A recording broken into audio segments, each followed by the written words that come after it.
Endiki mavzu, hürmetli vatandaş bugün çislağa 2019 yıl 8. ayının 27. günü haftige seyşembe. Endiki mavzumunda beyeceğim. Fakat 3 yılla ketip turalıdı. Onun için boşap gitti mi? Çünkü 3 yıl akıbetli oyladı. Mavzulu haber 8. ayının 26. günü pul muamele gazeti ilan kılındı haber. Bundan başlar. Fakat 3 gün ötkendiğin ki Cungo'nun mağun veziri ve sohbet vekili Liyoku şifadı bildirip eğer besiklik bilen sohbetli şeyliği dedi. Şangan Hong Kong matbuatlarında tahlil kıldı. Cungo'nun yana bıraklı özgergenlik idi fakat 3 sebep var. Cungo iktisadı umumyüzlük kriz devreye kirip geldi. Son uğraşıda Cungo müdafaa kılış orluğu düşüp kaldı. Müdafaada duruş orluğu düşüp kaldı. Tuyuksuzla Amerika'ya özünü öldürebiliş karakterlik 75 milyar dolarlık Amerika tovarlarına bağcı koyup öç almakçı oldu. Devletçi ve deşideki kişiler neymiş bu değişti. Şangan matbuatlarında görsetti. Cungo'nun bu katım yana özgürlüşüde mundaq 3 sebep var. Birinci, Amerika taraf qattiq zarbe berib. Bunda qattiq zarbe yetib keladiganligini Cungo mo'ljallanmagan edi. Amerika Qo'shma Shtatlarning prezidenti Trump 550 milyard dollarlik Cungo'dan import qilingan tovarlarga 5% tamojni qo'yib to'xtabla qolmay, xalqaro jiddiy iqtisod qonunini shubha keltirib, Amerika şirketlerining Cungo'dan chekinishga buyruq tushirib, Cungo Amerika savdosini butunlay uzib tashlamoqchi bo'ldi. Ikkinchi, Fransiyada echilayotgan 7 davlat garoy yig'inida barliq davlatlar prezident Trumpning Cungoni cheklashga texnik kuch chiqarishiga tilakdoshlik bildirdi. Cungo taraf mislsiz yetim holatga tushib qoldi. Uchinchi, savdo urushining tuyuqsiz o'rilishi Cungo kapital bozorini zo'r tavrashga giriftor qildi.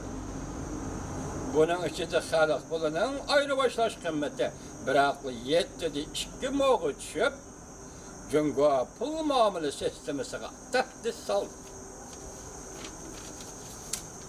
Angliya pul muomala gazeti mundaq ko'rsatdi. Xalq pulining kursi yana bir qatim tushadigan bo'lsa, Cungo şirketlerinden qarz algan Amerika dollarini qaytarish iqtidori eg'ir zarbaga uchrab, Cungo'da şirketlerin to'xtamga xiloflik qilish to'lqini ko'tarildi. Beijing o'tgan hafta juma kuni e'lon qilgan yangi tamoyilni beji jumladan 9 ayning 1 kunidan boshlab Amerikadan import qilingan purchaqdan elinadigan bojni 30% ko'tardi. Deniz mahsulotlari yalimish, go'sht mahsulotlaridan elinadigan bojni 35% yuqori ko'tardi. 12 ayning 15 kunidan boshlab Amerika yezigilik mahsulotlari va mashina zapchastlaridan elinadigan bojni 35% ko'tarmoqchi bo'ldi. Prezident Trump kendi qilib qopdi. Masalan, o'zaro boj qo'yish kelganda Prezident Trump kendi qoldirgan gap 5%, 15% degan nima endi? Hozir chenibdi bu ish. Nima Cungo ustiga boj qo'yish qaranglar, 30%, 35%. Hiçkin hayomi yo'q, tatinishmi yo'q.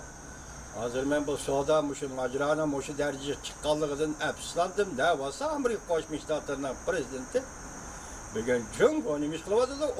35%dan boj qo'yyapti. Alasha. Shundaqla Amerikadan import qilingan xom neftga tunji qatim tamoyil beja qo'ydigan bo'ldi. Cungo Amerikadan oshliq va energiya import qiladigan cho'ng davlatdir. Mutaxassislar mundaq hisobladi.